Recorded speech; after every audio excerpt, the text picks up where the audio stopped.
Hey guys, Paul here from Ray Chevrolet out in Fox Lake. Just want to take you on a walk around on the refreshed 2022 Chevrolet Bolt EV. It's got a redesigned front fascia with color matching. Also has new LED lights and the turn signal indicators.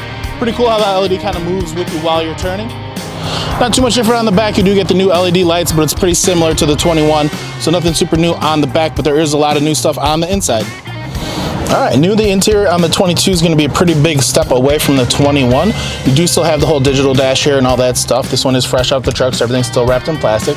You do have the huge screen here, but you also get a couple new knobs. So if you don't like using touchscreen for everything, you can use the knobs to adjust on the big screen there. You got your home screen button.